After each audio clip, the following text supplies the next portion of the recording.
Saya ingin bersyukur pada Allah untuk mengizinkan kita beribadah kepadanya di tempat ini. Saya berdoa setiap orang yang ada di sini yang beribadah kepada Allah akan ada pemurnian dan pengampunan. Sama seperti yang dinyanyikan oleh Kur, Tuhan hari ini pada hari Minggu Palem masuk ke dalam Yerusalem untuk kita.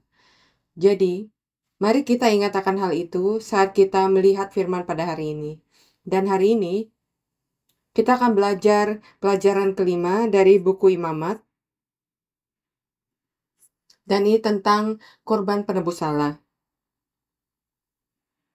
Ini sangat menakjubkan bagaimana Imamat terutama seluruh buku, tapi terutama bagian persembahan yang telah kita pelajari, korban-korban yang berbeda, mereka semua fokus kepada pelayanan, penyalipan dan kebangkitan dari Yesus Kristus. Makanya saya memutuskan untuk melanjutkan pelajaran ini bahkan ketika Minggu Palem ini, karena ini berhubungan dengan pengorbanan Yesus Kristus.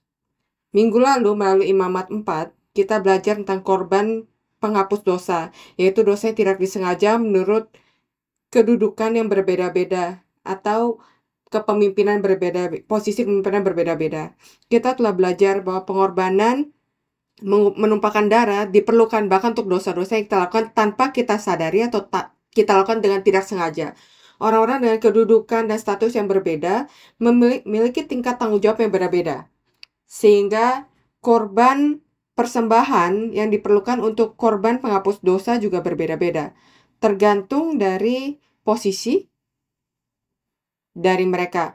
Dan tujuan dari persembahan ini, kita telah mempelajari persembahan yang berbeda, dan tujuan dari korban atau persembahan ini bukan hanya untuk membersihkan dosa kita dan menyucikan kita, tapi dengan melakukan ini untuk supaya kita memiliki persekutuan dengan Allah.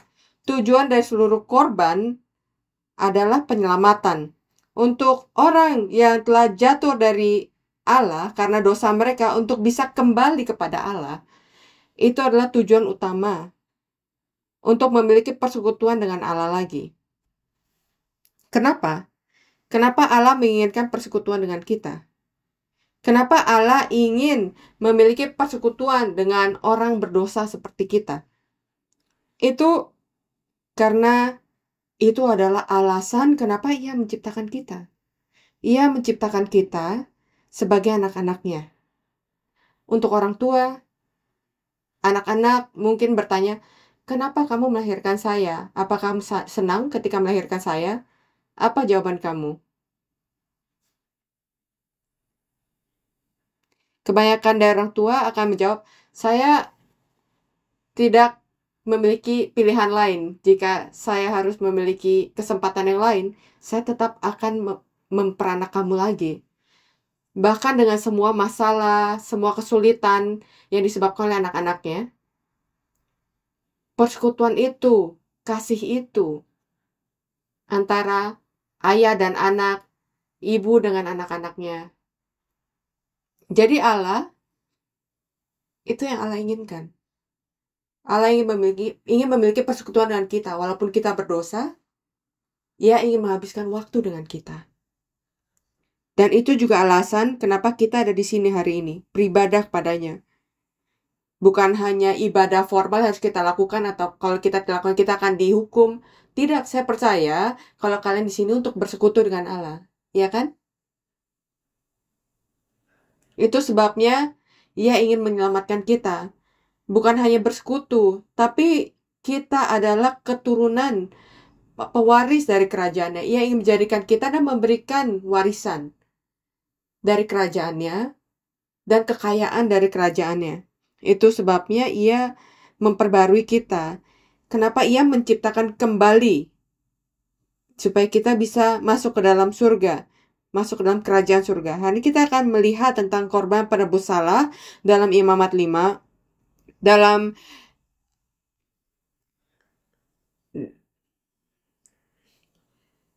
kalau kita lihat dari Alkitab Yahudi itu di pasal 5, di dalam Alkitab kita dari Imamat 5 pasal 1 sampai pasal 6 ayat 7 karena arrangementnya agak beda. Jadi apa perbedaan antara korban penghapus dosa dan korban penebus salah? Sebelum saya belajar ini lebih hati-hati, saya selalu berpikir, ini sepertinya sama ya, dosa, salah, apa perbedaannya?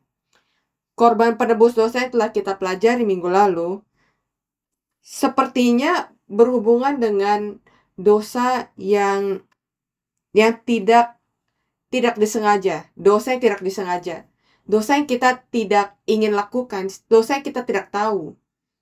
Terutama pelanggaran-pelanggaran yang tidak disengaja dari bagian awal dari hukum. Ini saya berbicara tentang 10 perintah yang merangkum hubungan antara manusia dengan Allah. Dosa yang dilakukan terhadap Allah atau berhubungan dengan Allah. Sedangkan penebus salah itu adalah kesalahan baik disengaja atau tidak sengaja, kesalahan yang disengaja terhadap sesamanya, dan ini berhubungan dengan bagian kedua dari 10 perintah yang merangkum hubungan manusia dengan sesamanya. Dan dalam segala hal ini, korban diberikan kepada Allah karena walaupun dosa terhadap Allah secara langsung atau terhadap sesama kamu, itu tetaplah dosa terhadap Allah dan hukum Allah. Kamu ngerti kan? Walaupun saya bersalah terhadap sesama kita yang tersinggung, kepada siapa kita berdosa? Kepada Allah. Dan oleh karena itu, kita harus memberikan persembahan kepada Allah untuk pengampunan. Jadi semua korban ini dan semua hukum berpusat kepada 2 perintah terbesar. Kasihilah Allahmu dan kasihilah sesamamu. Nah, oleh karena itu, kalau kita tidak mengasihi Allah, atau kita melakukan sesuatu yang melawan kasih Allah, itu menjadi dosa. Dan kalau kita tidak mengasihi sesama kita, itu juga menjadi dosa. Dosa yang bisa menghalangi kita untuk datang kepada Allah. Dan itu sebabnya kita memerlukan korban ini. Fokus dan pesan utama dari korban penebus salah adalah bahwa semua dosa mempunyai harga yang harus dibayar. Itu adalah fokus utama dari bacaan hari ini. Apapun dosanya, tidak peduli apapun, walaupun kamu tahu atau tidak, sengaja atau tidak, jika itu dosa, maka itu harus dibayar. Jadi mari kita mulai lagi dari ayat 1, pasal 5 ayat 1. Apabila seseorang berbuat dosa, yakni jika ia mendengar seorang mengutuki dan ia dapat naik saksi, karena ia melihat atau mengetahui tapi ia tidak mau memberi keterangan, maka ia harus menanggung kesalahan sendiri. Adalah dosa jika seseorang mengetahui kebenaran tapi tidak memberikan kesaksian tentang hal itu. Di dunia ini ada hak untuk tetap diam. Hak untuk diam. Tapi menurut Alkitab, itu adalah dosa untuk tidak bersaksi atas kebenaran. Terutama jika hal itu, kediaman kamu bisa menyebabkan kerugian bagi orang-orang yang tidak berdosa. Bagi kita, ini dapat diterapkan pada kesaksian kita tentang kebenaran firman Allah. Artinya, dalam hidup kita sebagai jemaat Allah, jika kita tahu kebenaran Injil, jika kita tahu kebenaran tapi tidak mengatakannya, maka itu dianggap dosa. Jika kita tahu kebenaran dan tidak bersaksi tentang hal itu, walaupun melalui kata-kata atau hidup kita, itu adalah dosa. Mari saya tanyakan, kamu tahu kebenaran atau tidak? Apakah kamu bisa menghadapi kebenaran itu? Jika kita tahu kebenaran, bisakah kita berbicara tentang kebenaran itu dan hidup berdasarkan kebenaran itu? Jika kita tahu dan tidak melakukannya, dikatakan kamu bersalah kepada Allah. Jika Yesus disalib, ketika Yesus dicobai untuk penyalipan, ada orang yang tahu kebenaran tentang ketidakbersalahannya. Misalnya, murid-muridnya. Pilatus, gubernur Pilatus. Mereka yang menerima penyembuhan dan kasih karunia dari Yesus. Bahkan pemimpin agama, dalam diri mereka, mereka tahu kebenaran kalau Yesus itu tidak bersalah. Di mana mereka? Ketika semua orang berteriak, salibkan dia, salibkan dia. Di mana orang itu yang tahu kebenaran dari ketidakbersalahannya?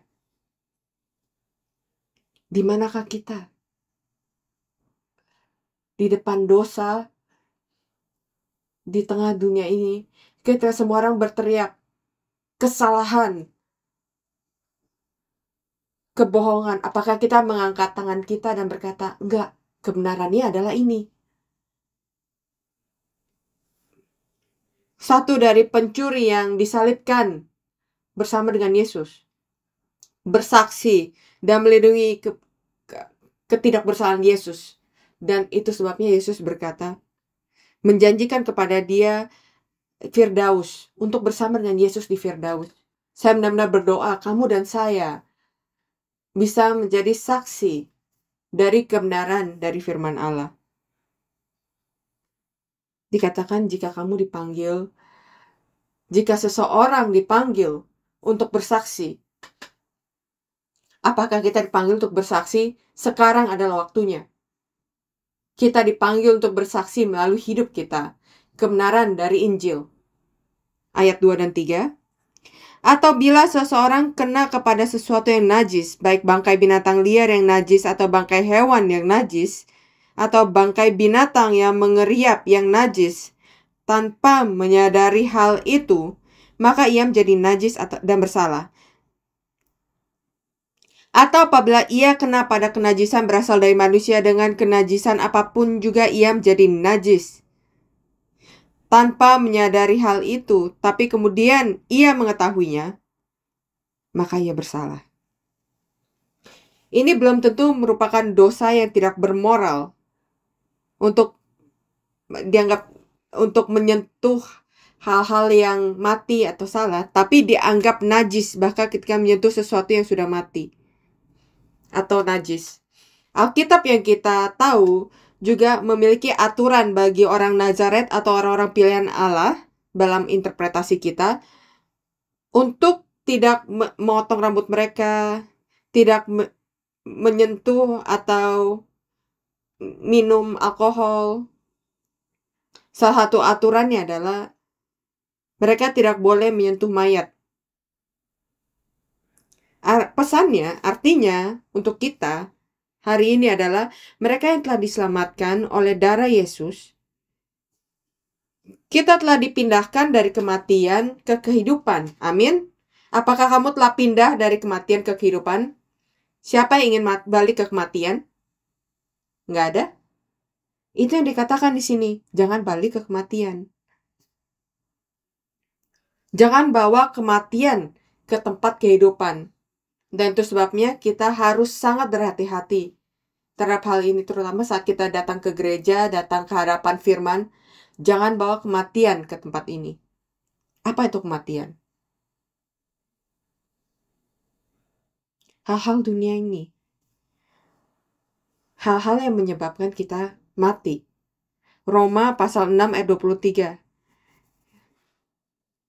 Upah dosa adalah maut. Dia katakan jangan kembali pada maut.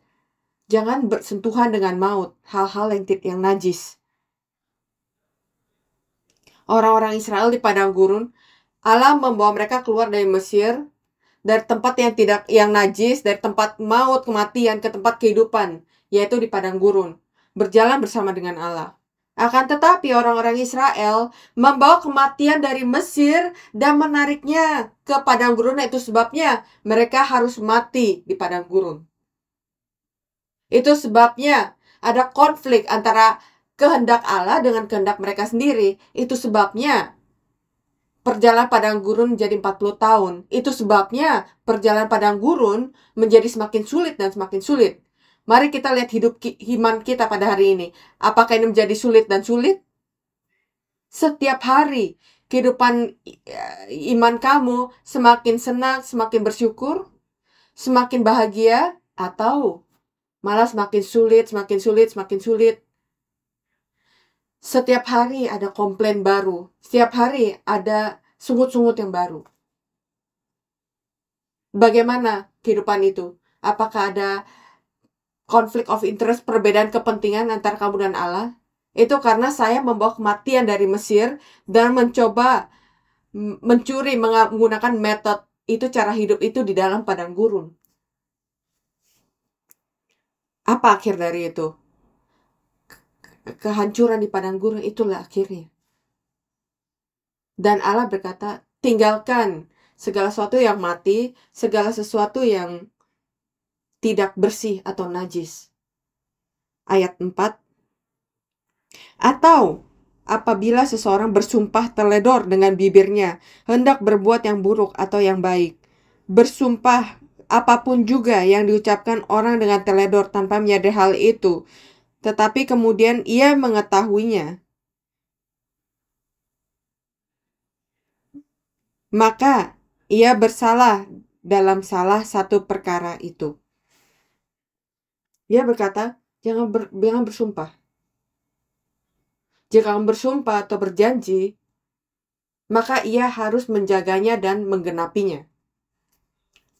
Tapi kebenaran dan faktanya, kita manusia, kita tidak memiliki kemampuan untuk menjaga perjanjian itu. Saya mungkin berkata, pasti saya akan melakukannya. Saya sudah melakukannya berkali-kali, bahkan setiap hari.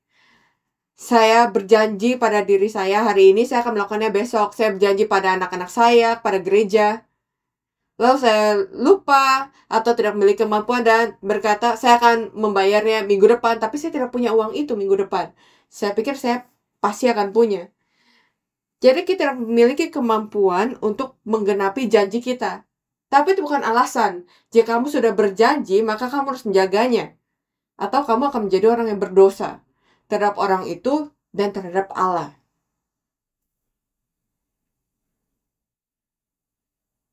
Itu menjadi kebohongan. 10 perintah berkata, kamu tidak boleh berbohong. Jangan berbohong. Ayat 5. Jadi, apabila ia bersalah dalam hal satu perkara itu, haruslah ia mengakui dosa yang telah diperbuatnya itu. Satu hal tentang korban penebus salah, walaupun kamu melakukannya dengan sengaja atau tidak sengaja, kamu tahu pada hal itu akhirnya. Kalau kamu sadar atas dosa kamu harus bersaksi. Itu adalah awal. Itulah awal dari pertobatan. Pertobatan dimulai dengan menerima kenyataan bahwa saya telah berdosa dan mengakui dosa-dosa saya kepada Allah. Walaupun disengaja atau tidak disengaja. Apa kamu pernah dengar alasan ini atau jawaban ini? Oh, saya nggak sengaja. Saya nggak tahu. Saya pikir saya sudah berikan contoh ini sebelumnya. Ada seorang perempuan yang merupakan anggota dari gereja cabang kita yang telat ke ibadah subuh. Jadi ia mengebut pada saat nyetir dan ia diberhentikan oleh polisi. Saya nggak tahu kenapa ia berkata ini, tapi ia berkata, saya nggak tahu batas kecepatannya. Kamu pikir apa yang akan dikatakan polisi lalu lintas? Ia berkata, oke, saya akan berikan kamu tilang karena tidak tahu aturannya. Tidak tahu, itulah dosa. Jika kamu nyetir, kamu harus tahu undang-undang lalu lintas kan? Di sini, kamu bilang, oh saya nggak tahu. Tapi, maaf. Tapi, cara yang benar untuk orang percaya yang sejati adalah untuk menyadari dosa-dosa mereka dan mengakui fakta kalau kita telah melakukan dosa ketika Alkitab mengatakan kalau kita berdosa, walaupun kita tidak tahu ketika kita melakukannya. Saya melakukannya dan saya tidak tahu, tapi saya menyadari melalui Alkitab, oh, tunggu, ini adalah dosa. Apa yang harus saya lakukan? Oh, saya masih tidak bersalah karena saya tidak tahu. Tapi Alkitab berkata, enggak, kamu tetap orang berdosa. Oleh karena itu, korban penebus salah adalah untuk itu, untuk kita menyadari, menerima fakta kalau kita adalah orang berdosa dan bersaksi kepada Allah dan membawa korban penebus salah. Ayat 6. Dan haruslah ia mempersembahkan kepada Tuhan sebagai tebusan salah, karena dosa itu seekor betina dari domba atau kambing menjadi korban penghapus dosa. Dengan demikian iman mengadakan pendamaian bagi orang itu karena dosanya. Jadi untuk menebus dosa itu harus ada korban. Harus ada korban penebus salah yang diberikan untuk menggantikan saya karena dosa itu. Jadi, ketika saya menyadari, sesuai dengan hukum ini, ketika saya menyadari kalau saya pendosa, saya telah melakukan dosa, saya tidak bisa bilang, dengan saksi, ya, oke, saya adalah pendosa. Tapi harus ada sesuatu yang memberikan hidupnya untuk kesalahan itu. Kita akan loncat ke pasal 5, 14-15. Tuhan berfirman kepada Musa, apabila seseorang berubah setia dan tidak sengaja berbuat dosa dalam suatu hal kudus yang dipersembahkan kepada Tuhan, maka haruslah ia mempersembahkan kepada Tuhan sebagai tebusan salahnya seekor domba jantan yang tidak bercela dari kambing domba dinilai menurut shikal perak, yakni menurut shikal kudus menjadi korban penebus salah. Ini tentang hal-hal yang kudus. Segala sesuatu yang ada di rumah Allah, terutama yang dipergunakan untuk beribadah kepada Allah,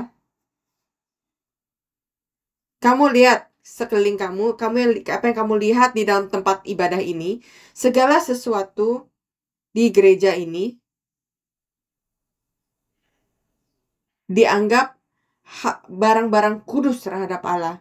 Dan saya ingin memberitahukan kepada kamu, jika kamu tahu terhadap juga mereka yang volunteer dan bekerja untuk untuk supaya ibadah ini berjalan lancar, saya percaya kalau Allah telah menyucikan mereka, kalian semua, supaya menjadi kudus.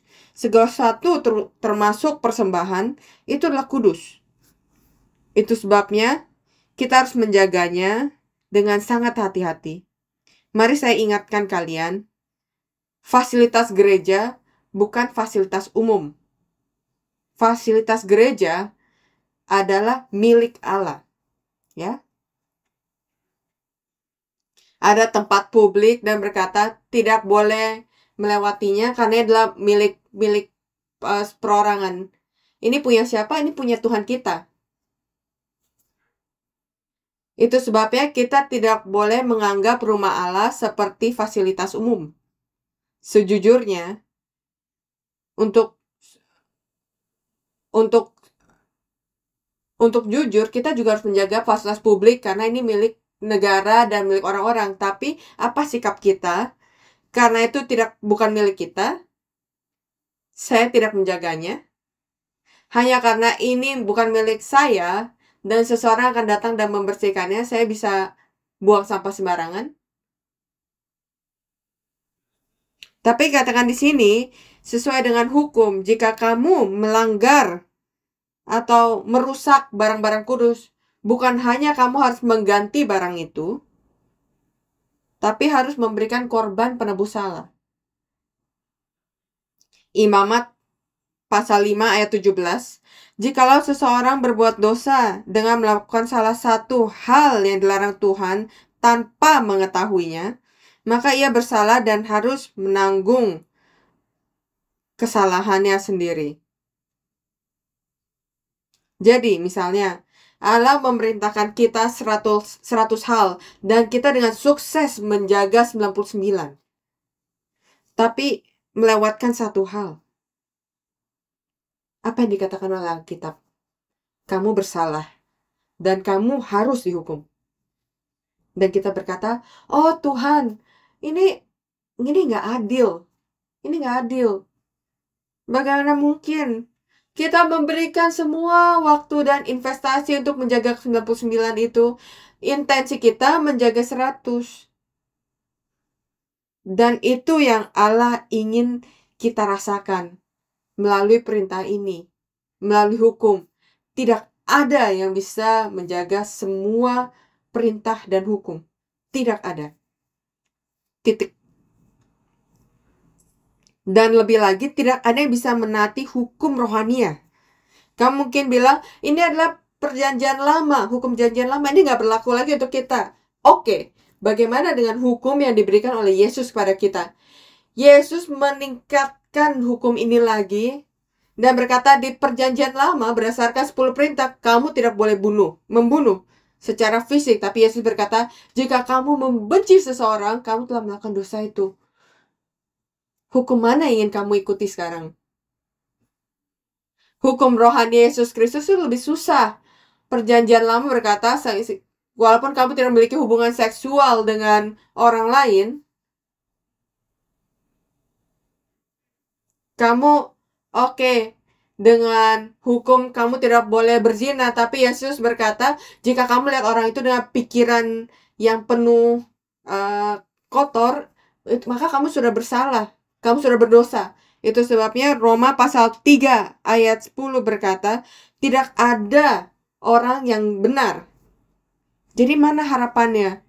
Tidakkah kita berkata kalau korban ini untuk membawa orang-orang kembali kepada Allah, tapi berdasarkan hukum ini, tampaknya tidak mungkin. Tapi Allah mengajarkan kepada kita dan menunjukkan kepada kita, kita tidak sempurna. Itu yang Allah ingin kita mengerti dan sadari. Kita perlu seseorang atau sesuatu atau binatang untuk menggantikan kita terus-menerus. Karena kita terus melakukan dosa. Berdasarkan hukum kita akan pelajari ini nanti. Tapi korban bakaran harus dilakukan setiap saat 24 jam 7 hari seminggu. Berapa banyak binatang yang harus dikorbankan? Karena setiap hari setiap saat ada orang yang berdosa di bangsa itu. Jadi korban bakaran harus dilakukan terus-menerus. Bagaimana dengan dosa kita? Siapa yang akan mengambil dosa kita? Roma pasal 2 ayat 12 sampai 16. Saya bacakan untuk kalian. Sebab semua orang yang berdosa tanpa hukum Taurat akan binasa tanpa hukum Taurat. Dan semua orang yang berdosa di bawah hukum Taurat akan dihakimi oleh hukum Taurat. Karena bukanlah orang yang mendengar hukum Taurat yang benar di hadapan Allah, tapi orang yang melakukan hukum Taurat lah yang dibenarkan. Apabila bangsa-bangsa lain yang tidak memiliki hukum Taurat oleh dorongan diri sendiri melakukan apa yang dituntut hukum Taurat, maka walaupun mereka tidak memiliki hukum Taurat, mereka menjadi hukum Taurat bagi diri mereka sendiri. Sebab dengan itu mereka menunjukkan bahwa isi hukum Taurat ada tertulis di dalam hati mereka, dan suara hati mereka turut bersaksi dan pikiran mereka saling menuduh atau saling membela. Hal itu akan tampak pada hari bila mana Allah sesuai dengan Injil yang kuberitakan akan menghakimi segala sesuatu yang tersembunyi dalam hati manusia oleh Kristus Yesus. Apa yang katakan di sini? Setiap orang akan dihakimi kecuali mereka memenuhi hukum Allah. Dan tidak ada cara untuk menyenangkan Allah. Tidak ada cara untuk kita untuk kembali kepada Allah. Tapi Galatia pasal 4 ayat 4-5 berkata, tetapi setelah genap waktunya, maka Allah mengutus anaknya yang lahir dari seorang perempuan dan takluk kepada hukum Taurat. Ia diutus untuk menebus mereka yang takluk kepada hukum Taurat supaya kita diterima menjadi anak. Ini adalah berita baik.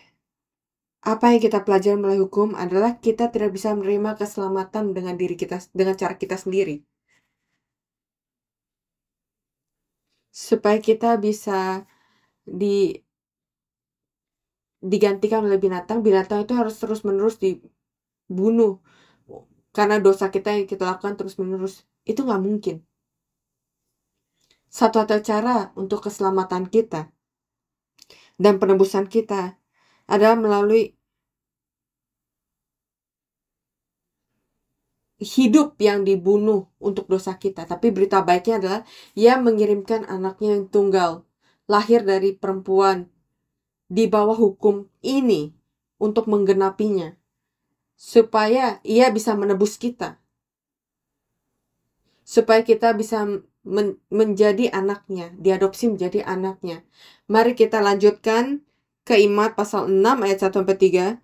Tuhan berfirman kepada Musa, apabila seseorang berbuat dosa dan berubah setia terhadap Tuhan dan memungkiri terhadap sesamanya, barang yang dipercayakan kepadanya atau barang yang diserahkan kepadanya, atau barang yang dirampasnya, atau apabila ia telah melakukan pemerasan atas sesamanya, atau bila ia menemukan barang hilang dan memungkirinya, dan ia bersumpah dusta dalam perkara apapun yang diperbuat seseorang sehingga ia berdosa.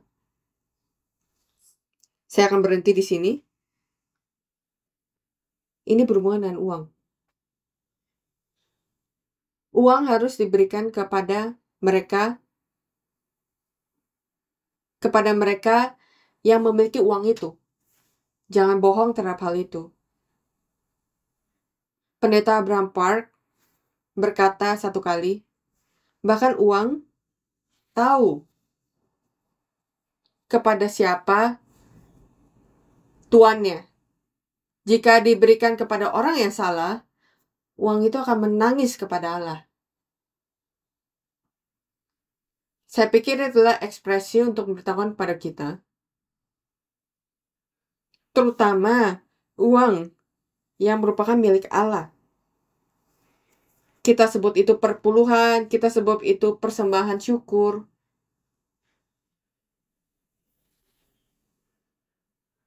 Dan apapun itu,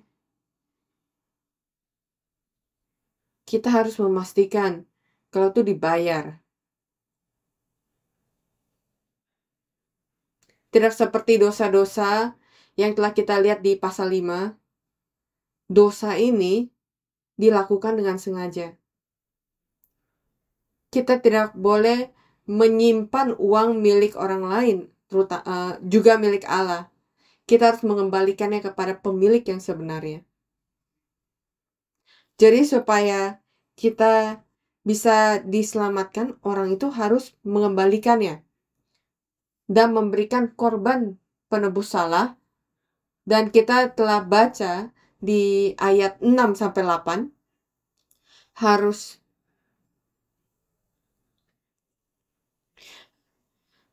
ia mempersembahkan kepada Tuhan sebagai tebusan salah karena dosa itu seekor betina dari domba atau kambing menjadi korban penghapus dosa. Dengan demikian imam mengadakan pendamaian bagi orang itu karena dosa. Tapi jikalau ia tidak mampu untuk menyediakan kambing atau domba, maka sebagai tebusan salah karena orang yang telah diperbuatnya, haruslah ia mempersembahkan kepadanya 2 ekor burung tekukur atau 2 ekor anak burung, atau harus berikan tepung eva yang terbaik. Jadi intinya kamu harus membayarnya atas dosa yang telah kamu lakukan dengan memberikannya kepada Allah.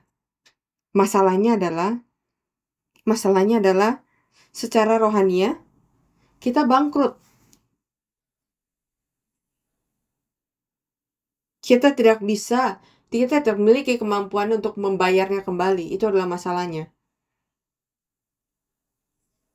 Masalahnya adalah kita tidak punya cukup untuk membayar dosa kita. Kamu pernah bermimpi tentang mati? Kamu pernah berpikir atau bermimpi tentang berdiri di dua arah antara surga atau sisi yang lainnya? Saya pernah dengar ada orang yang berdiri di persimpangan antara surga dengan arah lainnya.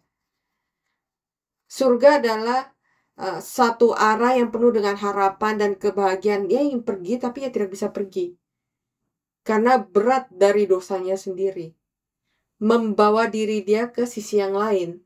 Dia berkata, kekuatan dari dosa itu terlalu kuat dan saya tidak bisa melawannya. Dan ia bangun. Bagaimana jika kita harus berdiri di sana hari ini? Apakah ada dosa yang belum diperbaiki akan membawa kita ke sisi yang lainnya? Apakah kamu telah dimaafkan? Apakah kamu tahu, sadar, dan yakin kalau kamu telah dibersihkan? Dan ini tidak akan berubah. Kalau kita punya bahkan sedikit titik dosa, itu akan membawa kita ke sisi yang lain. Ini sangat menyeramkan. Jadi bagaimana kita bisa menghindari akhir yang sangat menyeramkan ini? 1 Timotius pasal 2 ayat 5-6. Mari kita baca bersama-sama. 1 Timotius pasal 2 ayat 5-6. Mari kita baca bersama-sama dalam satu suara. Siap, mulai. Karena Allah itu Esa, dan Esa pula Dia yang menjadi pengantara antara Allah dan manusia, yaitu manusia Kristus Yesus, yang telah menyerahkan dirinya sebagai tebusan bagi semua manusia. Itu kesaksian pada waktu yang ditentukan. Amin. Allah, supaya kita tidak masuk ke dalam api neraka, Ia memberikan korban. Ini artinya korban perantara, korban penyelamatan. Ini adalah berita baik, ini adalah Injil. Ia telah membayar korban untuk kita semua. Itu sebabnya kita mengikuti hukum ini. Itu sebabnya kita mengasihi Allah, itu sebabnya kita harus ada di sini. Di dalam kekuasaan Allah. Bukan karena kita ingin menjaga hukum ini, tapi karena kita menemukan kasih di sini. Karena kita diselamatkan. Karena Ia telah menebus untuk kita semua. Yesus menjadi korban penebus salah untuk kita semua. Mari kita lihat di Matius pasal 21 ayat 6-11. Ini yang dikatakan oleh Yesus di Minggu Palem. Maka pergilah murid-murid itu dan berbuat seperti yang ditugaskan Yesus kepada mereka. Mereka membawa keledai betina itu bersama anaknya, lalu mengalasinya dengan pakaian mereka, dan Yesus pun naik ke alasnya. Orang banyak yang sangat besar jumlahnya menghamparkan pakaian di jalan. Ada pula yang memotong-motong rantingnya dari pohon-pohon dan menyebarkannya di jalan. Dan orang-orang banyak berjalan di depan Yesus, dan yang mengikutinya dari belakang berseru padanya, Hosana bagi anak Daud, diberkatilah Dia yang datang dalam nama Tuhan. Hosana di tempat yang maha tinggi. Dan ketika Ia masuk ke Yerusalem, gemparlah seluruh kota itu, dan orang berkata, siapakah orang ini? Dan orang banyak itu menyaut, inilah Nabi Yesus dari Nazaret di Galilea. Matius pasal 21 ayat 6-11. Bagaimana menurut kamu? Ini semua salah. Kenapa? Karena mereka memuja, mereka berteriak, mereka merayakan, mereka pikir Yesus akan datang sebagai raja yang penuh kemuliaan. Tapi apa yang Yesus lakukan? Yesus dibawa ke pintu. Sama seperti binatang korban yang dibawa ke pintu bait suci untuk dibunuh, dipersembahkan dan dibakar. Mereka merayakan Hosana bagi anak Daud, dan berapa orang yang berkata, siapakah orang ini? Siapa orang ini? Ia adalah anak Allah, ia adalah Tuhan yang datang untuk mati untuk kita. Tapi yang dikatakan oleh mereka, inilah Nabi Yesus dari Nazaret di Galilea. Bukan, ini adalah anak Allah dari kerajaan Allah yang datang untuk mati untuk kita. Hari ini, di Minggu Palem, Yesus naik keledai muda untuk masuk ke Yerusalem. Untuk memenuhi perjanjian. Untuk menggenapi nubuat dari Nabi Yeremia. Seperti persembahan korban yang dibawa ke pintu bait suci. Ketika Ia datang besok, Ia akan dipertanyakan. dan diperhatikan sama seperti binatang korban yang diperhatikan kalau orang itu tidak ada celah. Ironinya di sini adalah hanya ketika ia tidak bercela maka ia akan dibunuh. Yesus tidak bersalah, tidak berdosa. Dan kita pikir karena ia tidak bersalah, ia bisa menghindari hukuman. Tidak. Ia dibunuh karena ia bersih, karena ia tidak bercela. Dan ia berjalan menuju salib, yaitu mesbah bakaran. Ia harus dipersembahkan untuk dosa kita. Ia datang untuk menebus dosa kita pada hari ini. Kita bisa berkata, penyaliban adalah hari Jumat, jadi kita tunggu hari Jumat aja. Pengorbanan Yesus mulai dari ketika ia datang ke dunia ini, tapi hari ini ia masuk sebagai korban penebus salah kita. Mereka berkata, Hosana, Hosana. Hosana artinya Tuhan selamatkan kita. Itu harus kita katakan sepanjang minggu ini. Menyadari dosa kita. Bacaan hari ini terus berkata ketika mengetahuinya, pada saat kita menyadari dosa kita, mari kita berkata, Tuhan tolong selamatkan kita. Jika tidak, dosa ini terlalu berat. Dosa ini yang saya miliki terlalu menyeramkan. Mazmur 118 pasal 25-26. Ya Tuhan, berilah kiranya keselamatan ya Tuhan. Itu adalah Hosana. Ya Tuhan, berilah kiranya keselamatan. Ya Tuhan, berilah kiranya kemujuran. Diberkatilah dia yang datang dalam nama Tuhan. Kami memberkati kamu dari dalam rumah Tuhan. Yang terakhir, mari kita baca apa yang dikatakan Yesus di Matius pasal 20 ayat 28. Matius pasal 20 ayat 28. Sama seperti anak manusia datang bukan untuk dilayani, melainkan untuk melayani, dan untuk memberikan nyawanya menjadi tebusan bagi banyak orang. Mari kita bersyukur. Kita ada dalam masalah, tapi ia datang sebagai tebusan. Ia adalah benar-benar penyelamat. Dan mari kita menyadari saat kita berdoa sepanjang minggu ini. Mari kita ingat betapa beratnya dosa kita. Dan bayaran apa yang telah ia bayar. Sehingga kita bisa bersukacita dan bersyukur atas hal ini. Mari kita berdoa. Allah Bapa di surga,